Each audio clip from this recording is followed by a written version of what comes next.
based on basically real estate. And a lot, billions of, hundreds of billions of dollars from the West were invested in these projects. And you're seeing a cascade if you don't follow it. Evergrande defaulted on its bonds, and there's about 400 companies that are now really going down the tube. They just can't make it. It was a Ponzi scheme. You know, they would take money from people for unbuilt houses. So as long as people are willing to pay, then it's okay. But people say, no, I'm not going to pay. So a lot of people, for example, are not paying on their mortgages. There's a rebellion where they're just not going to pay on the mortgage, or I'm not going to pay on a mortgage for a house that you haven't delivered. So one third of Chinese GDP is based on that. There's been speculations, ghost cities on steroids. I heard one thing. There's 80 million apartments and houses that are unoccupied.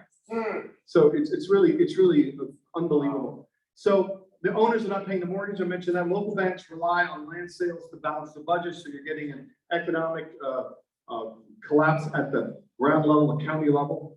And then CCPIC, you know, it's funny. They basically said, you know, houses are for living. So they then basically doubled down on the problem. Instead of probably letting out the air of the balloon slowly, they said, no, we're not going to do it now. They're easing up now, but I think it's too far gone. You're going to see a cascading of bankruptcies of these developing countries. Stock market, you can't really see here, but Alibaba, the CCP is so powerful that said, you know, you talk against the CCP, but we're going to, you know, mix you. And good example, Alibaba, his value of the stock dropped half. Okay, so one of the problems also is the supply distribution or disruption, and that's the key takeaway. The deglobalization is because there's a supply distribution problem. Let's assume you have a product where you have 400 components or 300 components, and you can't get one component. Well, folks, you can't deliver the product, or you're going to have to find alternate sources. So one of the things that accelerated that is the COVID. They do not have a valid vaccine, and their only solution is to have clamp down. And that is, you know, and in some of the big cities, like some of the big distribution hubs are big, you know, some of the big cities. So if that's your production and distribution hub, you're clamping down and you're closing and shutting it down for a month, folks, that has draconian effects because the people on the receiving end, you know, who your supply chain is disrupted. Simple example, it's obvious. You have power cutbacks, brownout. Chinese was committed to cutting back on its coal. Of course, that went through the window. And I kind of laugh, like you're going to see the same thing happen in Germany where you know, they're freezing to death, but the Green says we're not going back to coal. Of course, they're going to go back to coal instead of putting on nuclear energy. But that's for the next couple of slides. So you have brownouts, okay, literally brownouts. Well, how do you run a business when you have COVID shutdowns and you have brownouts? It's very hard to do business. That's the problem. Weather conditions. I don't know if you know, there was some massive rain. So the weather, you're getting these extreme weather conditions where there was talk that the 3 Mile Dam was going to break. I don't know if you've heard that. And they had the satellite photos that they actually was bent. It was deformed. So is there some truth? Probably. You know, generally when there's smoke, there's fire. The other thing that's very interesting, and you're going to, the old saying where if you have a hammer, everything is a nail. They have a water shortage. So if you take the Yellow River as like and I'm going to grossly exaggerate here, but let's assume they're like a parallel line. So it's just Yellow River and the Yangtze. You know, they're not exactly aligned, but roughly. Anything, the north is cold and dry, and the south is wet and humid, you know, roughly. And that's the problem. So they have a lot of water in the south, a little water in the north, and they have these projects to literally, it's almost like a Colorado River project where they're pumping a lot of water north. Well, it's kind of a drop in the bucket. It sounds good on paper. Now, why did that happen? Well, when 8 of your Politburo are engineers, and they're water engineers, it's amazing how everything's a water project. So the bottom line, also the flow of the rivers are drying up. Did you understand? There's a flow of rivers, and so there's a climatic change. So not only do you have an inherent water problem in the north, but you also have your rivers drying up. And so there's also competing for scarce water resources. I don't know if you know, there's very little potable water. They may even have water, but it's not potable. You can't drink it. And so they literally have a a crisis. They're in a crisis mode. There's also competing needs. You need a lot of water produced coal, folks. Well, you know, are you going to try to put a filtration and drink it, or are you going to use it for coal? So there's actually decisions that are having to be made. The north-south water transfer project, I've talked about it. Brilliant engineering. You know, it's like it's not well thought out. They have these major projects. I think it's more to showcase the CCP than actually solving an underlying problem. And again, look at the training of the Politburo, and I'll tell you what projects we're going to be working on. So one of the things that we're seeing is that there's some of these projects. Look, the Chinese people are brilliant, okay? But, you know, it's like sometimes the leadership is misguided. They have these misguided projects. One of them is the one child policy. They believe that, in fact, they have, and also because there's so much pressure politically, they've actually miscounted the people. So we've seen the demographic collapse, and they're, let's say, faking the numbers. They believe that, like, China is not 1.3, it's 1.2. There's 100 million people that they overcounted. Plus, because of the demographics, over time, they think they're going to be around 500 million by 2050. So there's some serious problems, folks. You can't catch up. By the way, just so you know, you need about 2.13 people or verse to I've heard one, 2.13, but I've also heard 2.3, depending on how you look at it. But you need more than 2 just to be self-sustaining. It's not rocket science, folks. You know, people die prematurely and everything else. The exactly, you know, the slow real estate bubble, okay? They've known that for ages, and the CCP, instead of trying to let the air out slowly, they've actually pricked it. Sorry. One of the things they could have done is basically have market forces deal with the water. So, but they have a basically, especially in the South, where they have a lot of they use it for rice. What they do is that they don't really want to tax the water. It's kind of like accept it as one of your social rights. Leadership. Xi Jinping's got a 3rd term. When they say there's a, what is it? That China has its, what is it? They have their king, they have their emperor. He's the emperor. Okay. There's a lot of group thought, group think, and I can tell you, like, being in the military, I've seen it where you have the group think, and nobody will be contrarian. Nobody comes up to the boss and say, "Boss, you can't do that." If you bring the boss the wrong answer, you get shot. And so that's the problem. And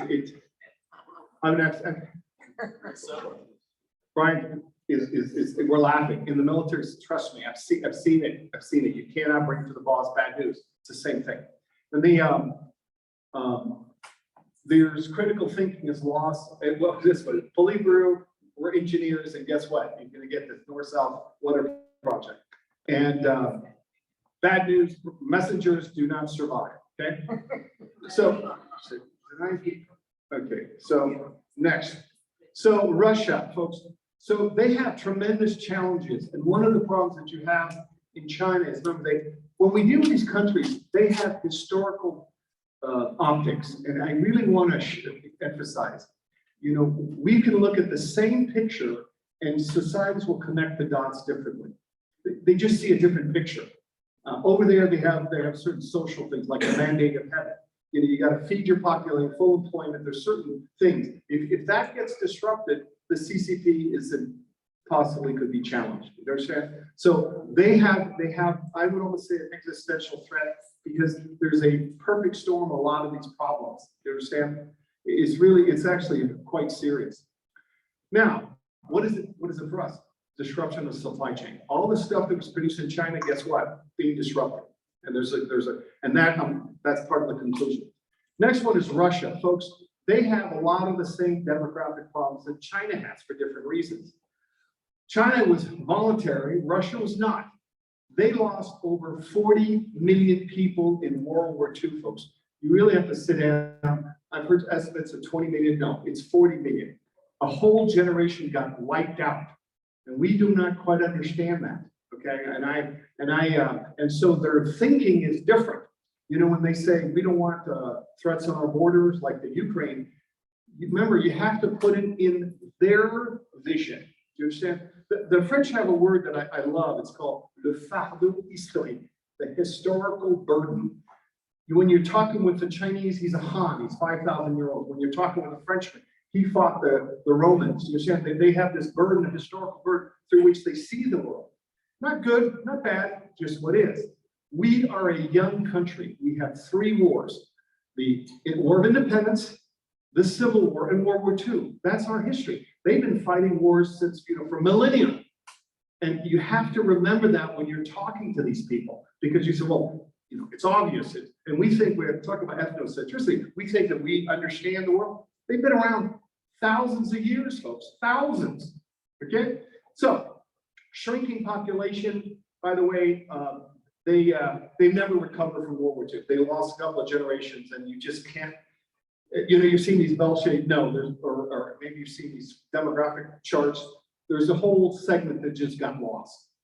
Raw material, listen, they're basically a gas station country, no offense. The gas, oil, and food, that's what they are. They put a label called Russia, but they have a lot of natural resources. Product, they have their own problem. They don't have a good educational system, okay?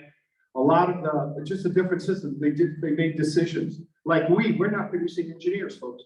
China's producing engineers at a rate of hundreds of thousands a year, and that is going to catch up, because at some point when you want innovation, you need to have that trained, skilled manpower. I see chips coming from abroad, and production base is dependent on West.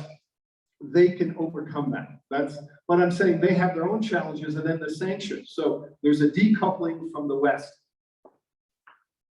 Europe, boy, this is the one. Look, folks,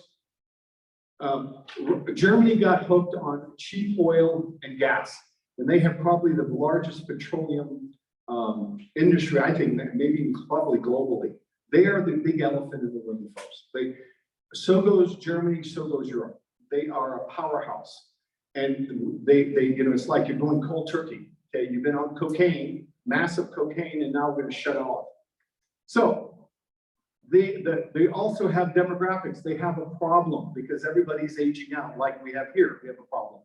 Energy dependent. Okay, the Nord Stream supply critical, folks. Who do you think blew up the Nord Stream? And I'll leave it for you. Okay, they don't have solar and wind. I was stationed over there. It rains, folks. It just rains. Okay. So it's solar and wind, and it's not really favorable for wind, believe it or not. And financial, okay, like everybody, we have a financial crisis. It's hyperinflation. There's hyperinflation. I don't know if you know or are tracking it, but France had there was demonstration in Belgium, in France, just hyperinflation. Something's got to give. And then the bureaucracy. Europe is famous for levels of unending bureaucracy. America, like can do, we try to keep them in, although we develop a society of a lot of bureaucrats. But here they have a lot of bureaucracy and a lot of impediments to creating business. What you want is you want to have low threshold entry business, folks. The higher the threshold, the harder the problem, of creating new ideas. Most of the great ideas were developed in the garage. So Ukraine war, folks, this is crazy, but it's disrupting the wheat. As you know, the breadbasket is Russia and Ukraine. There's problems getting wheat out. Now, does it matter to us? No. And I'm going to tell you how blessed America is. Okay, I'm just telling you the woes of the other countries. But what has happened is a lot of the gas and oil produces fertilizers. Okay, there's derivatives, and a lot of underproductive farmland has been juiced up with the fertilizer. So what I call marginal, let's say, fields. All over the world, folks, we have juiced up marginal land to produce a lot of food, and so we have a population that's really not based on reality. It's based on juiced up farmland that's producing yields. So this is going to cause famine. We haven't seen it yet, but I'm telling you, there's a problem. There's a problem there that's looming. Then you have disrupted energy. Look, there's the Russian oil blockade. It really doesn't work because oil is fungible. I don't know if you've heard of all the, they tank up and then the oil gets transferred in the middle of the ocean to another tanker. So it's a blip, but I don't think it's going to stop things.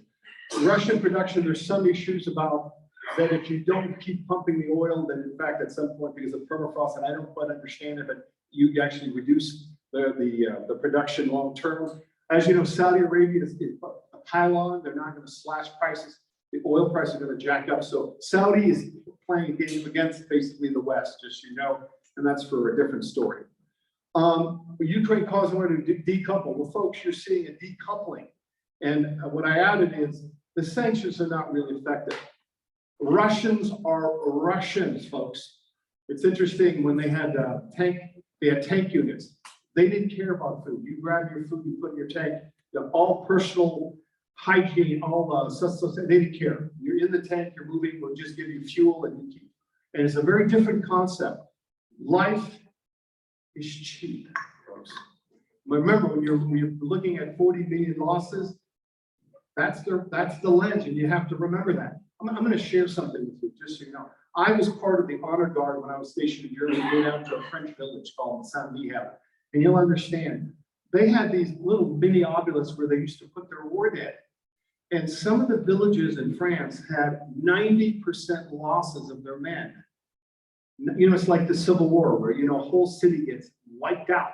It's very hard for Americans. We've never been bombed. You understand? We've never suffered extreme hardships. And so remember, when you're looking at the world, their view is tailored, or let's say skewed based on those historical experiences. So there's a decoupling. Russia is finding alternative buyers. China, India, Iran, you're going to see that. And this is accelerating the decoupling of the dollar. So there's another trend. They're not buying our, I don't know if you know, China's dumping our government bonds and Japan's dumping our government bonds. And people are now doing bilateral deals in their own currency, that's another big problem looming. Germany's seeking alternate energies, like they're going back to coal. At least the French never turned off their atomic energy or their nuclear power plants. So Russia, I think, is going to have a meet Jesus moment where they say, no, we better turn on our nuclear power. So disrupted food production, you know, folks, that has its own issue. Just on, you know, there's a disruption on food, and we don't see it here because we're actually kind of blessed the way we have you know, Midwest wheat fields. Okay, Ukraine war is causing Germany to basically militarize. Whether you like it or not, China is now, well, the war has pushed Russia towards China, which we never wanted to happen, but there's a de facto, at least entente. Refugees, folks,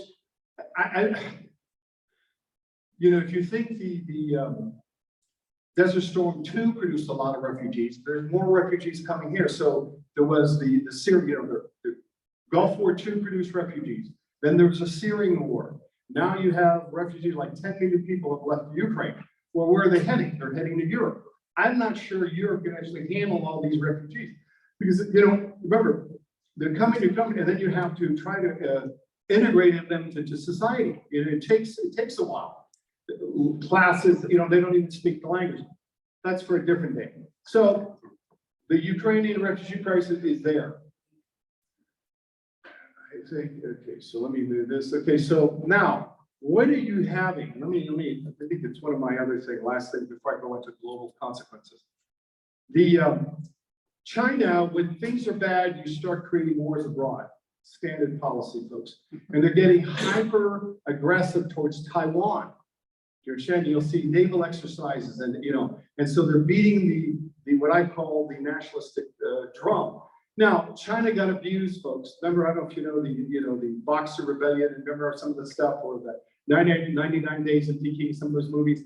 There were colonial powers controlling China for a long time, especially the British, and so they felt humiliated. And so there's a little bit of a revenge on the Western powers as they see it meddling in Chinese affairs. But they have also problem because remember, now they have a population control, so they're spending money on internal security, they're beating national drought, hyper aggressive. Basically, they have their diplomats actually go to the host country and insult the host country. Okay, literally on TV. Well, who are they playing to? They don't care what the host country thinks. They're playing back to the audience back in China, say, yeah, good job, call them a rabid dog, you know what I mean? So it's really crazy, but it shows you the internal pressure that the CCP in China is feeling. Okay, so military to intimidate Taiwan, we know that. Global events, local events. Look, there's a supply chain disruption, folks. And I think people are realizing how dependent and vulnerable you are when you're depending on a part that's half the world away. And so what's going to happen is you're getting a repatriation. So COVID, by the way, we're going to be dealing with COVID mutants for the rest of your life. Trust me. COVID mutant 1, 2, 3, and you pick your name. They'll have different going away. It ain't going away. So energy costs will rising. Okay. Now, what does that mean? Okay. It means that you have to have regional and local production. That's key. Manufacturers being repaid, reshoring or friendshoring, local effects, recycling. We're not going to be able to bring in a lot of the supplies that we thought from halfway around the world. Global events, okay, effects. This is basically, you're going to have to try to be self-sufficient regionally. And I think you're going to see that. Repatriating, emphasize recycling, plastic, everything else. U.S. position, folks, we are blessed, okay, and I can't emphasize that. We have an existing industrial base, relative economic stability. We have plentiful resources. We have sufficient food. We're the largest exporter of food. We have a workforce availability. We're energy independent, folks. We produce shale, and we can bring it online very, very quickly. And we actually produce it below OPEC prices. So we can produce solar and wind. By the way, we actually have the right wind and the right solar conditions so that we can actually go green on that end. Existing consumption, we have millennials, folks, who just want to play games all day, but they still have to consume. Oh, okay, good. I didn't get a laugh moment. Okay, I see. So North America exports really basically 8% of our GDP, folks. Yeah. Okay. We could survive basically with Mexico. If you really look at it with everything put together, Mexico's stand limit is going up. You're not going to have the migrants, Mexicans coming to America. Their stand limit is going up. And so 75% of the parts sold in Mexico must be bought in the U.S. There's certain conditions we did with the USMCA, the United States, Mexico, Canada agreement. We basically are complementary economies. We're almost self-sufficient. I hate to call it fortress of North America, but that's probably the right term. And Mexican population is young. North America, okay, so one of the things we're realizing is, Taiwan's a lot of vulnerability. We're repatriating the chips, so we're less dependent. I think we're going to get manufacturing back. A lot of things are going to be reshored, folks, because we realize the vulnerability of the global supply system. And this is just that there's the Chip and Science Act. I won't get into it. And then the Inflation Reduction Act. I hope that works. There's just a lot of things that I think we're trying to reorganize or redirect the ship, which I think are very healthy. This is a Carlos special. We looked at gross national product. Now here's the problem. It's kind of skewed because of inflation, but theoretically we're still going up. They call it U.S. gross national income. You call it gross national product, and then you have the government's revenue. It's going up. So at least some trends are positive. The next North America macro. Now, folks, you already know there's a disruption in the supply chain. So maritime COVID quarantine, maritime insurance skyrocket, ship unloading backlog, truckers, all that stuff. We have our own headwinds. Hyperinflation, folks, is not going to go away. 15%. I'd say 3 to 5 years. Maybe we'll put it under control. No functional national policy at the top, folks. There's gridline, and there's no clear vision for the future in Washington D.C. So a lot of decisions have to be made locally. The problem is that here's the problem: if all the houses are burning, America looks pretty good, so our dollar is still strong, and that's one of the problems. There's a double-edged sword. It also hits in exports. San Diego, Tijuana, folks. Maquiladores is probably going to be the answer. San Diego is far away from Washington, D.C. Tijuana is far away from Mexico City. Oh, is that really? And that's the truth.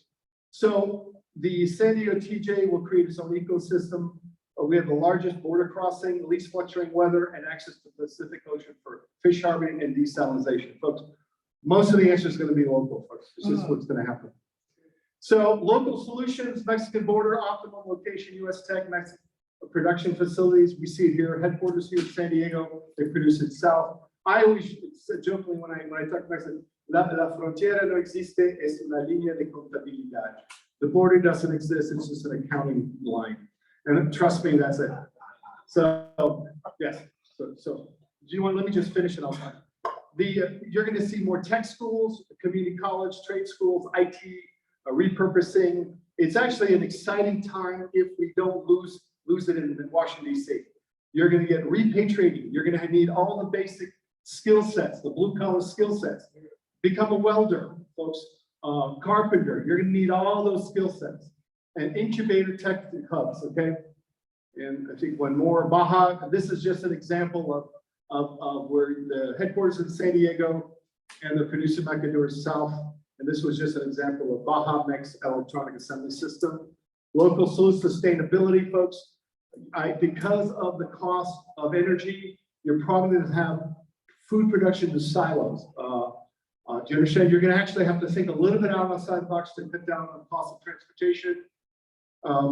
So I think hydroponics, seafood harvesting, recycling, retention of water, we're going to have to do a better job on that. And so conclusion, the world markets are disrupted. It's all disrupted. Geopolitical on the rise, tensions, and the environment is on the rise. And so regional development, local production, circular economy, schooling that support the new vision, skill sets, IT to leverage the local economies, folks. It's exciting if you remember that's what's going to happen. I open the questions. Thank you, Craig. Wonderful presentation. Kind of back up pages when you were talking about Mexico and America, and then also Canada. And you said how we could probably survive with just Mexico. What does Canada give to us? Boy, that's a good question. First of all, I would say they have an aging population. Actually, not much, folks. We could do without them. I mean, I hate to say that, but if you really look at a macro, U.S. and Mexico, we could go it alone. So learn Spanish. I'm sorry. Craig, I've got a question about opportunity. So if you were a millennial and you lived in San Diego, based on what you just presented with the Tijuana San Diego connection, what would you do business-wise, entrepreneurial? Wow. Well, I think that what I would be probably doing is, first of all, the tech schools. So I would probably get a tech. I don't even think you need to be a white collar anymore. Be a welder. You can make as much after welding, 6 weeks, 8 week welding school. If that's your question is a little skewed because what do you want to do, folks? You know what I mean? What makes you happy? At the end of the day, you got to do something you enjoy. But you don't need the white collar. That is, and a lot of people are getting these 4-year degrees. They're worthless. They have $200,000, $300,000 debt. Worthless. To get me a job. To understand? So we're going to what I call a very narrow certificate. I have a concentration. Let's say I get a concentration six classes in a specific area where I'm operating, like paralegal. I'm become very narrow focused.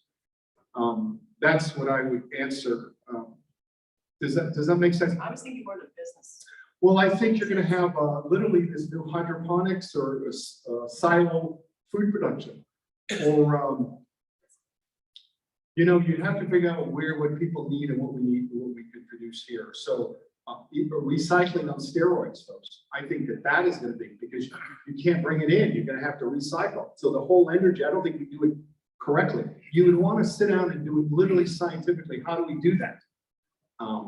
There was a big push a few years ago. Now I think more than ever, you have to figure out where there's an industry there. Maybe I'm not. Figure out what is going to be the most disruptive and build on that. Products from China that have been produced here. That's an easy one. Which could we do? Low cost of manufacturing. What do they produce that we're not going to get anymore? I mean, that's probably the best answer. Yes, sir. I heard on the news this last week that there's only 1 month supply of diesel fuel. I think it primarily back east, but I don't know if it applies here or not. So what do you think about that? You know, some of these things, I think they're a little bit created at the top. I hate to say that. You to understand, I mean, I would be putting shale production on steroids. That's my production. So I think these are sometimes political decisions to create prices and then become the savior. And I'd like them to think of America first. And that's my personal opinion. Sorry. Yeah, Craig, thanks, this has been great. Get back to Mexico though. One of our biggest imports is the Mexican sewage. Why don't we, how come we can't build a sewage plant for Mexico so it doesn't mess up all of Uriel Beach and all of the sewage? We gotta get that straightened out. We got 40 years, man. You know, why is it? It seems like it's a no-brainer.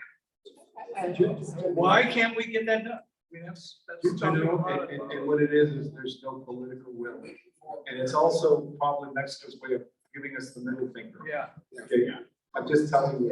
So Right. that's my personal opinion. yeah. You know, there's political leaders also. You have to engage first. A lot of it is you really have to sit down and say, okay, for everybody's health, you know, and also it shows that it's also not a part of their end. You remember they have cartels having gun battles in the middle of the street. So you gotta understand, maybe on the level of priorities, maybe not their highest priority, but I think we need to engage. The answer is in 2019, they did pass a fund for that. The money's been allocated. It just hasn't hit the improvement. But as far as her answer, what do we do with it? My thought would be a lot of these e-commerce sell product, but they store a lot of things in main warehouse. I believe a lot of small mom and pops can become a mini warehouse for a lot of the big old conglomerate e-commerce, where they can ship Butte, Montana. They can hold things. A lot of opportunity for mom and pop that they can associate as an affiliate to a lot of the big e-commerce. You know, it's funny, there's trying to remember the book I read, it's very interesting. Information is a substitute for mass. And so with tech, where you get feedback and you know what the need is, you know, like you can order your shirts online specifically tailored to you. But that's going to apply across the board. I'm going to give you some statistics that are a little shocking. During World War II, 95% of the bombs we dropped never hit their target, never. And because we basically, saturation bombing, because only 5%. So you needed that 100 bombers to get that 5% that hit the target, right? Well, now, you know, we have these precision guided missiles. So it's one missile, one kill. Very, very different. So you can now develop an instrument where you're meeting a niche with precise information. That's what he's talking about. You can actually be meeting that specific niche for a specific injury. In fact, I know one, but if they have a software to marry up the truckers. So to optimize when stuff is being shipped, they can optimize the load and the distances. So information is a substitute for mass.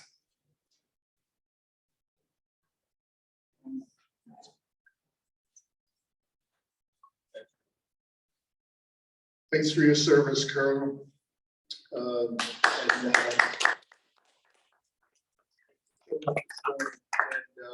Quite a presentation. A lot of this, I hate to say, Craig, is almost calling the kettle black. I mean, we've got the Ruskies and the Chi-Coms mighty pissed off with the whole world. I mean, it's pretty obvious. They're going to be picking fights. I do, however, appreciate the optimistic view of Mexico. You know, it's been an awfully big problem, you know, for a long time. You know, to hear them expressed as an asset, you know, to us on a border of total chaos. Having said that, without the right leadership, Colonel, you know, none of this is going to be worth too much. Totally agree. You need good leadership. You know, I just also want to, one comment is on the Ukraine war, folks. You really have to think really independently, because I think we've been given a narrative that does not actually make sense. And this war in Ukraine, I'm actually very concerned about that one. Just a minute. Because the problem is that Russia has 10 times the population of Ukraine. They have basically unlimited resources. And the narrative we're being fed on the media, they're winning. Listen, folks, let's assume Russia, let's assume they've lost 100,000 men. Ukraine has lost 100,000. But Ukraine, probably the max capacity they can feel is, let's say, 700 to 800,000. They can't replace it. Russia is mobilizing, they're going to probably put 1 million men in the field.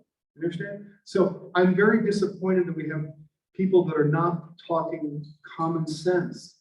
You know, you really, and it's very hard because you get this, you know, the narrative, you know, you have talking heads. And I've even seen generals, oh, you know, unstoppable momentum and all kinds of, like, folks, when the round freeze is over, we'll see who's going to win.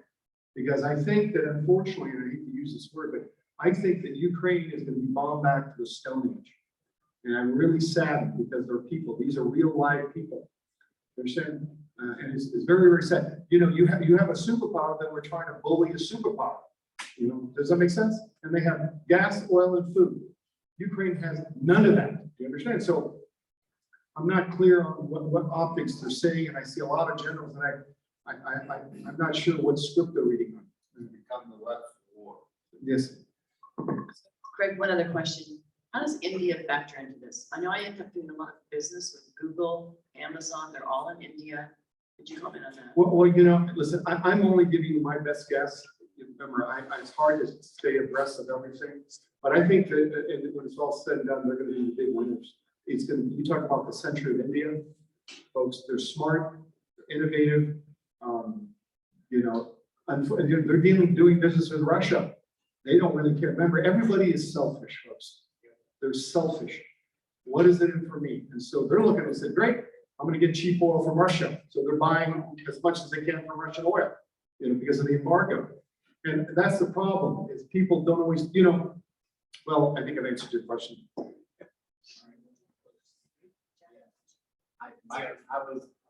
Mine isn't a real quick. I was just gonna say, is it true that the Air Force is genetically per person better than Army? They have better faces. I want you to know. I want you to know. I had a purple course. I went to Hurlburt Field. I didn't know what Hurlburt Field. I had to find it on the map, but I took a phenomenal course. Their training is first class. I went to their mess hall. They had a guy with a tri-tip steak. I went to the gym and it looked like A++. And I went to the BOQ and it looked like a top-notch, you know, hotel. And so I said, you know, I think I'm in the wrong service. Okay, folks, also very important last message. You know how they build Air Force bases? When they get money, they build the boat club. Then they build the golf course, okay? And then when they have a little money left over, they build the runway. Thank you. Great talk. Thank you so much. Can we clap again? That's great.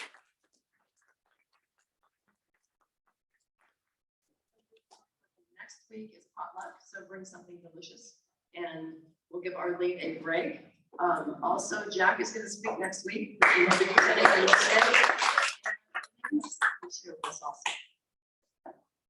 Oh, that was it. Okay, Mark, did you have something for next week with your? Yeah, I will. I did have, I wanted to Okay. say, if I could have the microphone.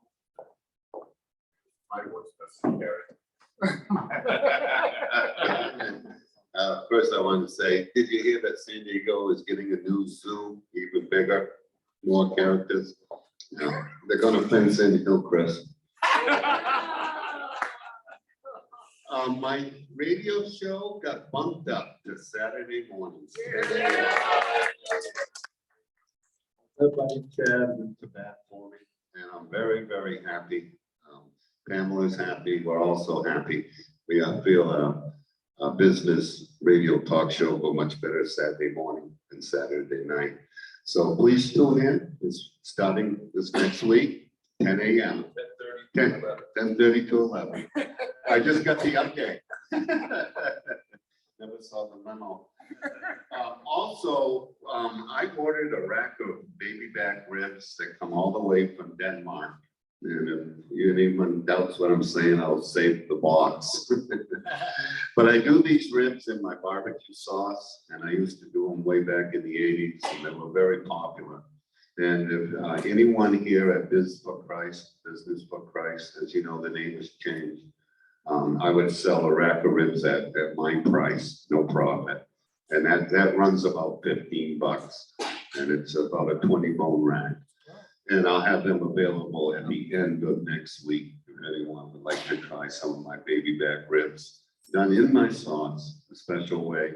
They come all cooked. You just have to kiss them on the grill or warm them up. And also on my sauce, I did get into a co-packer. And then kind of what might have been touched on earlier with Carlos is I found a fulfillment center where they will warehouse it on a pallet.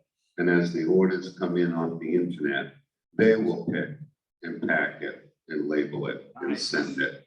So I'm getting to the point where I do nothing. Thank you. You know what, before I close with prayer, show of hands, who would like a rack of yeah, there's several of us, so get ready, okay? All right, again, thank you, Craig, thank you, Lord. Okay, Lord, thank you so much for this time, for the fellowship, for the relationships here, and for what you bring in our lives. Help us to walk in your light this week, and we pray in your powerful name. Amen. Amen. All right. Thanks, everybody.